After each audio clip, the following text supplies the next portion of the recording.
AEW Revolution is just around the corner, 24 hours away. But before then, it is time to review the AEW Rampage go-home show for Revolution. Welcome back, guys, to Fog Wrestling for your Rampage review for the 3rd of March, 2023. So the 3rd of the 3rd, 23. A lot of threes in there. I would like to say this show had a 3 out of 10 rating, but honestly, guys, it wasn't that high. It was a pretty poor show.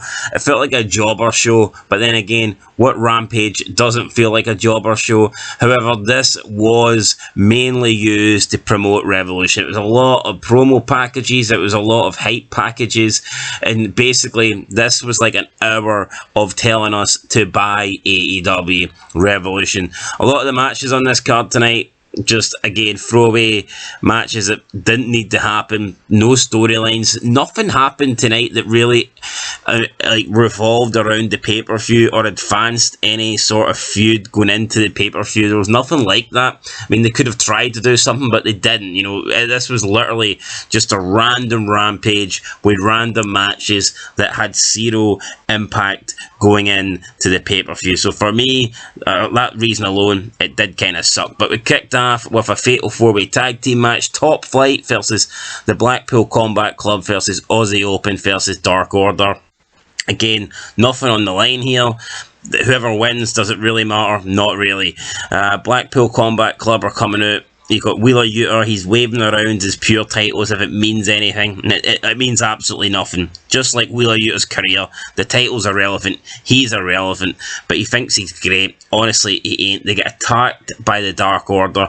Every time I see John Silverman, I want to turn off the TV screen. He's like a 4-foot fucking midget. He feels like a Make-A-Wish kid, honestly, God. It's almost like he's a Make-A-Wish kid and they felt sorry for him, so they're giving him a match. That's what it feels like on Rampage. This guy is legit tiny. This guy is a dwarf. I mean, this guy wouldn't look out of place facing Hornswoggle. So why is he supposed to be this believable threat? Why is he beating up Cesaro? Why is he beating up Claudio Castagnoli, for God's sake? But we get the match. Looks like Dark Order's about to win. And then Wheeler Yuta gets in, he dumps both members of the Dark Order out of the match, and then he steals the pinfall. So Wheeler Yuta steals the win from the Dark Order. Again, does it really matter? No, it doesn't. Wheeler Yuta and Claudio celebrate. But yeah, pretty boring match. Nothing great here. Just a random AEW tag team match on Rampage with the Blackpool Combat Club getting the win. I don't even think they're on the pay-per-view, the Blackpool Combat Club. So again, what are they doing here? Absolutely nothing. We get Jungle Boy backstage. He's cutting a promo. He's in like some dark room or something like that. I don't know where he is, but the setting's dark. Could barely see anything.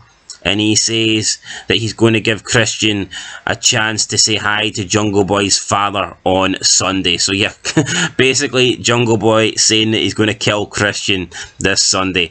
I mean, it seems like he was burying his own father here, but whatever. I guess we'll get. I mean, is there even a stipulation? I think it's just a normal match. But yeah, no, I like Christian. I guess that's one of the matches I'm looking forward to. But yeah, Jungle Boy saying that he's going to give Christian a chance to say hi to his dad seems a wee bit. I don't know. I wasn't really buying it. Did seem a little bit put on, in my opinion. Then we get match number 2: Ime Sakura versus Rio. So after not seeing Rio in a long time, now we're getting lots of Rio. She's taking on another Japanese woman here, Ime Sakura. Not too sure who she is. I think she's been on the last couple of shows, but again, I think she must be a newer person because she's only recently started appearing on AEW. JR says that Rio reminds him of himself back in the day when he was like in school, 5'2" and 90 pounds, and it's like, I mean, JR and Rio, it's just a combination I never thought that would remind themselves of each other. But I mean, you had JR saying that he looks like Rio. Yeah, I don't want. I want to get that image out of my head. But again, basically JR saying that Rio's fucking tiny, which she is. I mean, we had a midget with John Silver in the first match, and in this match, we literally have someone that looks like a 9-year-old, looks anorexic. Honest to God, Rio beating anybody's just not believable. But she rolls up Ime Sakura here with a crucifix, but Rio's like so small and so lightweight that her rolling up anybody and her getting enough leverage on anybody just isn't believable. So yeah, but whatever. Rio wins. I'm not buying it. The crowd were fine. Did they really care? I don't think so. I mean, it's just two Japanese women. I mean, why would we care? And it's nothing about Japanese people, but I mean, we just do not care. There was just a random match with two Japanese chicks. This ain't New Japan. This is America, man. Why would we care about this? Anyway, then we get a video package for the AEW Women's Championship. Then we get Ruby Soho talking about how she's from a broken home, talking about how she's had to deal with mental health problems her whole life, said everyone expected her just to be a waitress at some diner, but now she's going to be the AEW Women's Champion. No, you shouldn't be the Women's Champion. You shouldn't be on TV. You fucking belong on Twitter, you know, crying about Donald Trump winning the election. That's what Ruby Soho should be like. How can a pro wrestler, how can her selling point be, oh, I'm from a broken home and I had mental health issues? Screw that. What happened to being larger than life? No, she's just another little freak that shouldn't be in the wrestling business. But I mean, that is what wrestlers are made of nowadays in 2023. Back in the days, I mean, you had all these larger than life wrestlers that were cool dudes, that were people you aspired to be like. I mean, look at Ruby Soho.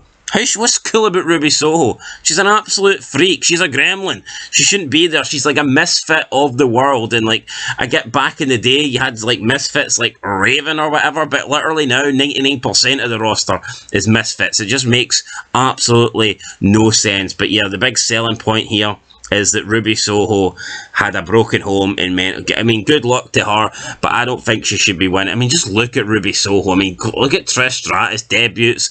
Oh, TNA, she's got tits and ass everywhere, dressed in leather, you know, sleeping with the boss, being seductive and all this stuff. But no, and now we move into 2023, and the selling point for a female wrestler is, I come from a broken home and I've got mental health issues. Whoop-de-doo. Not champion material, not wrestler material. Speaking of not wrestling material, Powerhouse Hobbs versus Serpentico literally lasted like 20 seconds. A classic AEW Rampage match. A jobber squash match here. And I think it probably didn't even go 20 seconds, to be honest. 20 seconds is me overestimating the length of this match. It was really poor. Then we got Take a Shitter backstage. He said he's had great moments, but he hasn't won a big match. He wants to win a big match. And he says that hopefully one day he can win a big match. Don Callis comes in and gives him his card. Not very good. Then Mark Briscoe's here. He talks about how he's looking for his brother Jay. He thinks Jay might be in the ring already, but then he remembers Jay isn't here anymore. I think this guy has been on too much meth. And then he's joined by the Lucha Brothers. They say that they will look after him. They've got his back. And then he talks about how it's nice to see brothers in the ring. And they challenge Mark Sterling's group for a match at Revolution. So this is going to be on the Dark Show or the pre-show or whatever. Shouldn't be on any show. A shit show, more like. Then we move into the main event. We've got Keith Lee and Dustin Rhodes versus Swerve Strickland and Parker Boudreaux. I still can't believe people are comparing Parker Boudreaux to Brock Lesnar. I mean, that must be the worst comparison of all time. You've got Brock, a legit beast, and you've got Parker Boudreaux. He's just an average-looking dude in fucking tattoos. So, yep, we get the main event. It's sad to see, man. You've got Cody Rhodes, who is going to WrestleMania, having a great run in WWE, and then you've got Dustin Rhodes, who is literally just an absolute bum, you know, a fucking old guy with face paint in AEW. It's like, wouldn't Dustin rather be in WWE to be in his brother's corner, to share that moment with his brother winning the world title? I just feel like Dustin Rhodes could have had a good ending. He could have went to WWE, got a job backstage. He maybe could have had a retirement year, and he could have been there. He could have been there to maybe help Cody against the Judgment Day, but instead he's in AEW teaming up with Fat Boy Keith Lee, and it's like, really? I mean, but you've got WWE, you've got the Cody stuff. They're mentioning Dusty Rhodes. It just feels like I feel like Dustin could have played a good part in this story. You know, I feel like Dustin, there's definitely a place for him in the feud between the Bloodline and Cody heading into Mania. But again, instead, he's in AEW. He's been wasted. Do we really care? I mean, not really. Dustin hits the cannonball into Bordeaux, and that's it. Then Keith Lee hits a big bang catastrophe. This whole show was a catastrophe. Then we go to the commentary team. They put over Revolution. They try to hype up Revolution.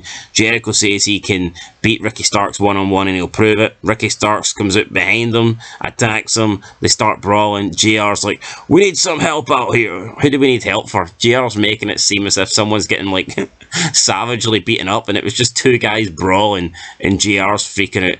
I mean, remember back in the day when JR would like make legit calls for legit situations? Now he's screaming for help when it's like just two wrestlers having a little bit of a brawl, you know, like what the hell, JR? The good old JR is no more, and it's sad to see. Anyway, this show was sad to see, guys. Wasn't very good. I'm going to give it a classic 0 out of 10 because that's what Rampage it deserves. Anyway, AEW Revolution tonight. Catch you in that one. Leave a like, leave a comment, subscribe, and I'll see you later. Peace.